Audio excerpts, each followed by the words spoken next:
মহিপুরে শুভকামনা করতে চাই। এই জন্য আমাদের যে নেতাকর্মীদের ব্যাপক উৎসাহ উদ্দীপনা। বিএনপির প্রোগ্রাম না, এই কলাপাড়া উপজেলা মহিপুর থানার সর্বস্তরের জনসাধারণ প্রোগ্রাম। বাংলাদেশ আমার শেষ বাংলাদেশ, জীবন বাংলাদেশ আমার মরণ বাংলাদেশ।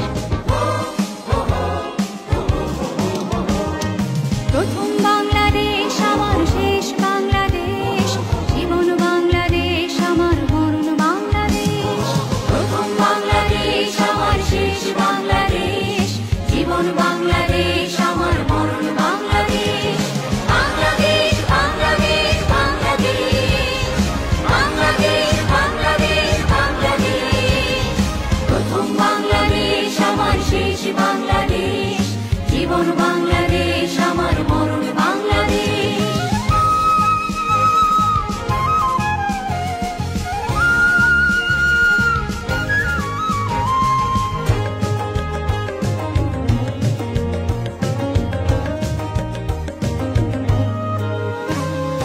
আমার আঙিনায় ছড়ানো বিছানো সোনা সোনা ধুলি কণা,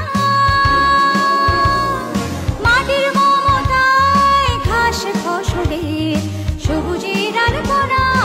আমার আঙিনায় ছড়ানো বিছানো সোনা সোনা ধুলি কণা, মাটির মমতায় ঘাস ফসলে সবুজের আলপনা। আমার তাতে হয়েছে স্বপ্নের বীজ মোরা। প্রথম বাংলাদেশ আমার শেষ বাংলাদেশ, জীবন বাংলাদেশ আমার মরণ বাংলাদেশ।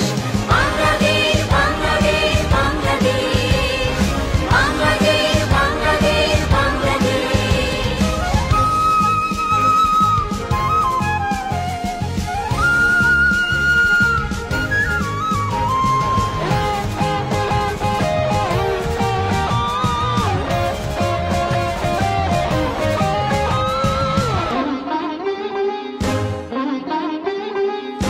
অরূপ জোছনায় সাজানো রাঙানো ঝিলিমিলি চাঁদ দোলে,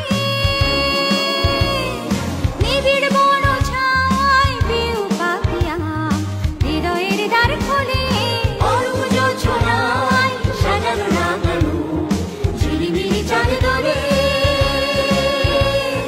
নিবিড় বন ছায় পিউ পাখিয়া হৃদয়ের দ্বার খোলে। আমার হাতে রেখেছি শান্তির দীপ জেলে। প্রথম বাংলাদেশ আমার শেষ বাংলাদেশ, জীবন বাংলাদেশ আমার মরণ বাংলাদেশ।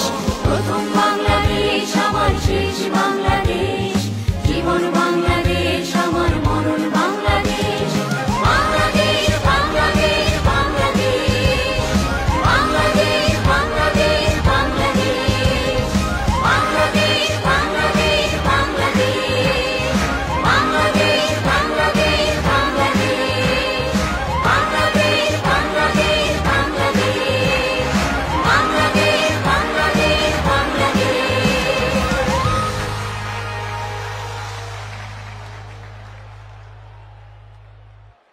আজকে সবার প্রধান অতিথি দক্ষিণ জনপদের অবিসংবাদিত নেতা, গণমানুষের হৃদয়ের স্পন্দন, আমাদের সেই সকলের প্রিয় নেতা জনাব আলহাজ এ.বি.এম. মোশাররফ হোসেন। আমরা এই আওয়ামী লীগের 17 বছরের নির্যাতনের শিকার হয়েও আজকে মাঠে আছি। আমরা আপনারা জানেন 2020 সালে এই ইউনিয়ন পরিষদের নির্বাচন হয়েছিল, সেখানে আমি একজন প্রার্থী হয়েছিলাম আওয়ামী লীগের প্রার্থীর সাথে স্বতন্ত্র হিসেবে। আপনারা এই মোশাররফের নির্দেশে এই মহিপুর ইউনিয়নের সমস্ত লোক একত্রিত হয়ে বিএনপির ভাইয়েরা আমাকে ভোট দিয়ে নৌকার চেয়ে 2500 ভোট বেশি দিয়ে চেয়ারম্যান নির্বাচিত করেছিলেন। আমাদের প্রিয় নেতা আজকের আমাদের মাঝে উপস্থিত হয়েছেন। 17 বছর পরে আজকের আমাদের মাঝে মহিপুরের বিশাল জনসভায় উপস্থিত হয়েছেন। প্রিয় নেতা, আপনার কাছে আমাদের একটাই দাবি, আপনি এই থানার সন্তান, আমরা এই মহিপুর থানা আপনার কাছে দিয়ে দিলাম। আপনার এই মহিপুর থানার দায় দায়িত্ব সমস্ত আপনার। আপনি ইনশাল্লাহ আপনারা আগামীতে সংসদ নির্বাচনে এমপি নির্বাচিত হবেন এবং মন্ত্রী নির্বাচিত হবেন, আপনার কাছে আমাদের মহিপুরবাসীর কাছ থেকে একটাই দাবি, মহিপুরকে উপজেলা হিসেবে রূপান্তরিত করবেন বলে আমরা আশা রাখি। জাতীয় খেলা কোনটাকে বলে? কাবাডি না হাডুডু? হাডুডু খেলার বৈশিষ্ট্য কি? একটা মানুষ কোর্টে আসলে তাকে ধরে রাখা। আজকে মহিপুর সারা বাংলাদেশে মহিপুর থানা থেকে শুরু করে এই জাতীয় খেলা হাডুডু দলের ভিতরে ঢুকে পড়ছে। এর কারণ 5 তারিখের আগে তারা সারা দলের সঙ্গে সংশ্লিষ্ট ছিল না। 5 তারিখের পরে নেতা কর্মীদের পিছন থেকে ঠ্যাং ধরে টানা হয়। এইটা মহিপুর থানা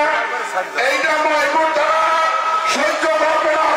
আজকে এটা একটা গণসংবর্ধনা নয়, আজকে এটা একটা মিলন মেলা। এই মহিপুরের এই মাঠে দীর্ঘ 17 বছর আমরা দাঁড়িয়ে কথা বলতে পারিনি। আমরা জানি এখানে একটা শহীদ মিনার আছে, আমি মাঝে মাঝে দেখেছি। সেই শহীদ মিনারও আমরা যখন শ্রদ্ধা জানাতে গিয়েছি, গভীর রাত্রে আওয়ামী লীগের সন্ত্রাসীরা তাণ্ডব চালিয়েছে। আমরা অনেকক্ষণ ধরে দেখেছি, হাজার হাজার মানুষের সমাগম দেখেছি, আবার শত শত মানুষকে যেতে দেখেছি। কেন, তারা কারা? 5 তারিখের পরে হয়তোবা বিএনপিতে মুখ দেখানোর জন্য এই সবাই এসছে। আর 5 তারিখের আগে দীর্ঘ 17 বছর যারা আমাদের সাথে সংগ্রাম আন্দোলন করেছে, যারা বিএনপিকে প্রতিষ্ঠিত করেছে, যারা শহীদ রাষ্ট্রপতি জিয়াউর রহমানের আদর্শকে প্রতিষ্ঠিত সংগ্রাম করেছে, যারা এবিএম মোশাররফ হোসেনকে প্রতিষ্ঠিত করার জন্য রাজনীতি করেছে, তারা আজকে এখানে মাঠে বসে আছে। যে বিএনপি মানুষের জন্য কাজ করবেন, মানুষের পাশে থাকবেন। আমি বলতে চাই, আমাদের অনেকের আশা আছে। কেউ মেম্বার হবেন, কেউ চেয়ারম্যান হবেন, কেউ উপজেলা চেয়ারম্যান হবেন, কেউ পৌর মেয়র হবেন, আমাদের নেতা এমপি হবেন। জায়গা জমি নিয়ে যদি কোনো ঝামেলা করে যেতে হবে, পুলিশ থানার কাছে যেতে হবে, বিরোধ পরিষদ যেতে হবে, আমাদের কোন নেতৃবৃন্দ কিন্তু সেই সালিশ ব্যবস্থার সাথে আপনারা সম্পৃক্ত হবেন না। কারণ আগামী দিনে আমরা চাই একটা কল্যাণমুখী রাষ্ট্র প্রতিষ্ঠা করার জন্য, আমরা চাই বাংলাদেশের মানুষ যেন সুখে শান্তিতে থাকতে পারে সেই অবস্থা করার জন্য, আমরা চাই বাংলাদেশের মানুষের মুখে দুবেলা অন্ন তুলে দেওয়ার জন্য আমরা চেষ্টা করে যাচ্ছি। যার নেতৃত্ব দিচ্ছেন আমাদের নেতা, আমাদের নেত্রী বেগম খালেদা জিয়া। দীর্ঘদিন উনি প্রধানমন্ত্রী থেকে প্রমাণ করেছেন যে বাংলাদেশের জন্য সবচেয়ে উপযুক্ত বাংলাদেশ জাতীয়তাবাদী দল অর্থাৎ বিএনপি। এবং আশা করি আপনাদেরকে সাথে নিয়ে আগামী দিনে একটি সমৃদ্ধশালী বাংলাদেশ তৈরি করব, সেই আশাবাদ ব্যক্ত করে আমার বক্তব্য এখানে শেষ করছি। শহীদ জিয়া অমর হোক, খালেদা জিয়া জিন্দাবাদ, তারেক রহমান।